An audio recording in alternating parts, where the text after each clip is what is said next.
friends. Today we're going to read the story called Come Along Daisy by Jane Simmons.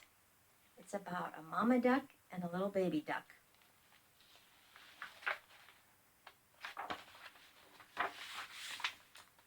Come along, Daisy.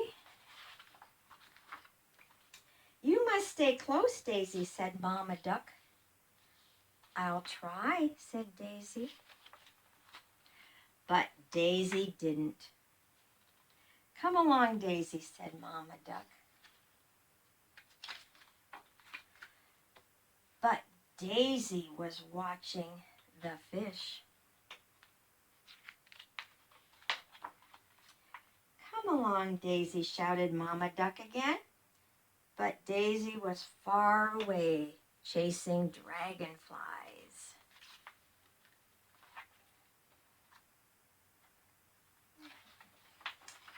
Come here, Daisy shouted Mama Duck. But Daisy was bouncing on the lily pads. Bounce, bouncy, bouncy, bounce. Bong, bong. Here she goes.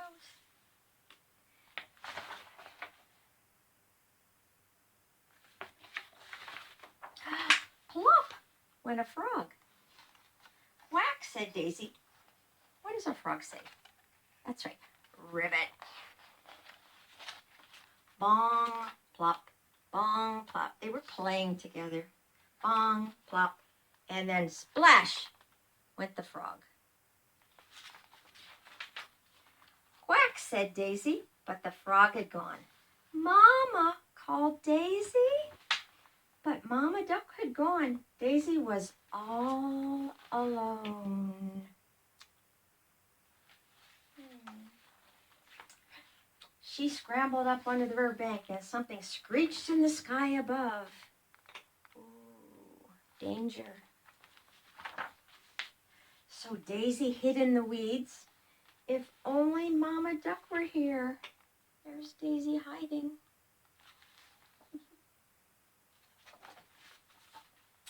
Something was rustling along the riverbank. Daisy could hear it getting closer and closer and closer.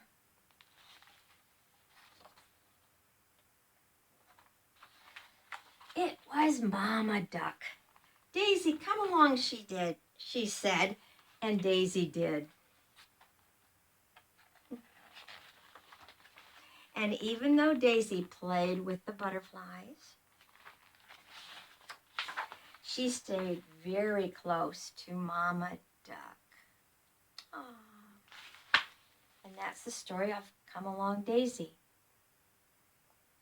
Now I've got another book called Ada Twist Scientist by Andrea Beaty.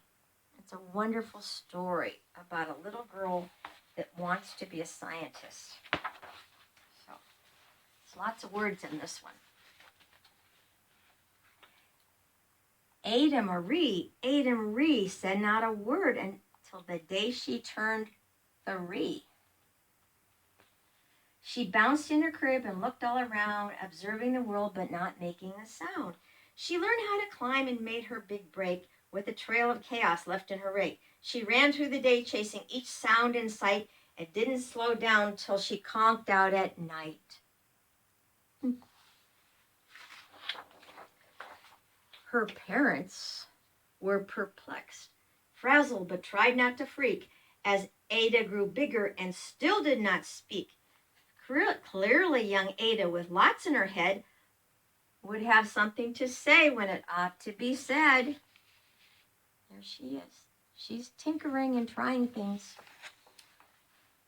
That's just what happened when Ada turned 3. She tore throughout the house on a fact-finding spree and climbed up the clock just as high as she could. Her parents yelled, "Stop!" as all good parents would. Ada's chin quivered, but she did not cry. She took a deep breath and simply asked, "Why?"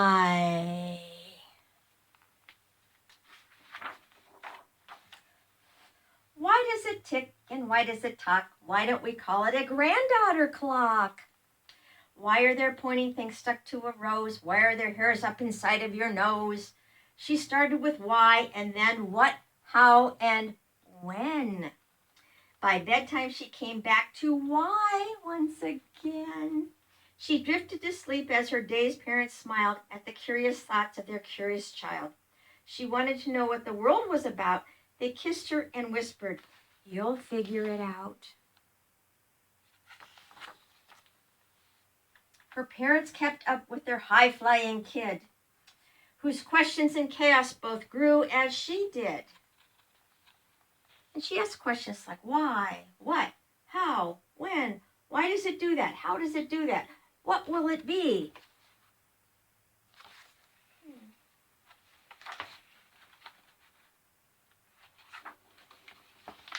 Even Miss Greer found her hands were quite full when young Ada's chaos wreaked havoc at school. This is her teacher. But this much was clear about Miss Ada Twist. She had all the traits of a great scientist. There she's doing science experiments. And all the kids are yelling, hooray! Because she made some beautiful colors. Ada was busy that first day of spring, testing the sounds that make mockingbirds sing, when a horrible stench, that means smell, whacked her right in the nose, a pungent aroma that curled up her toes.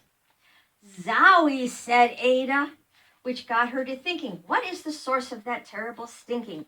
How does a nose know there's nothing to smell? And does it still stink if there's no nose to tell? She rattled off questions and tapped on her chin. She started at the start, where she ought to begin. A mystery, a riddle, a puzzle, a quest. This was the moment that Ada loved best. Ada did research all that she could of smelling and smells, both the stinky and good. One hypothesis Ada thought could be true.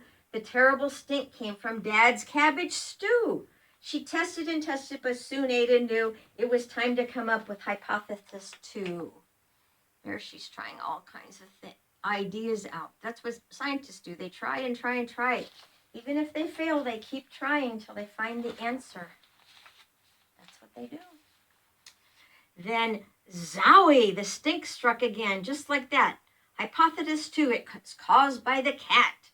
The cat couldn't make such a stink on its own. It needed perfume and some fancy cologne. So young Ada tested. The test was a flop. She started again, but her parents yelled, "Stop!" Oh no, what was she doing? Where was she putting the kitty? No, you should never put any animal in the washing machine. No. Ada Marie, to the thinking chair now. By the time we count 3. Enough, said her mother. That's it, said her dad. Her parents were frustrated, frazzled, and mad. Why, Ada questioned. Her mother said, no. What? Ada queried. Her father said, go. You've ruined our supper. You've made the cat stink. Enough with your questions. Now sit there and think. She looked at her parents. Her heart turned to goo. Poor Ada Twist did not know what to do. There's Mom saying no and go, Dad saying go. There's Ada. Oh, she's sad now. Oh. She sat all alone by herself in the hall, and Ada once more could say nothing at all. That's her thinking chair. Do you have a thinking spot at your house? So Ada sat, and she sat, and she sat, and she thought about science and Stu and the cat, and how her experiments made such a big mess. Does it have to be so? Is that part of success? Our mess is a problem, and while she was thinking, what was the source of that terrible stinking? And Ada Marie did what scientists do. She asked a small question, and then she asked 2. And each of those led to 3 questions more, and some of those questions resulted in 4. As Ada got thinking, she really dug in. She scribbled her questions and tapped on her chin. She started at why, and then what, how, and when. At the end of the hole, she reached why once again. Her parents calmed down and they came back to talk. They looked at the hallway and just had to gawk. No patch of bare paint could be seen on the wall. The thinking chair now was the great thinking hall.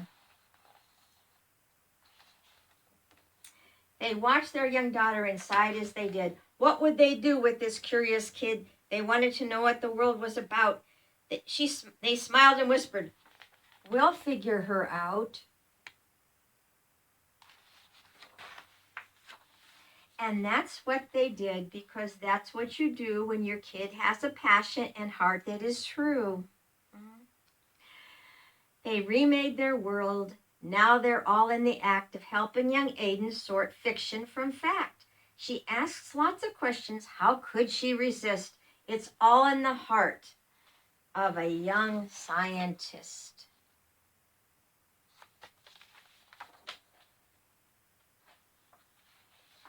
And as for that smell, what can Ada Twist do but learn all you can with her friends in grade 2? Will they discover this stink that curls toes? Well, that is the question. And someday, who knows? There she is. And that's the story of Ada Twist, Scientist by Andrea Beaty. Wasn't that a good one? Okay, friends, have a great day. Have fun. Find something fun to do. I hope you can get outside and play a little bit too. See you next time. Bye.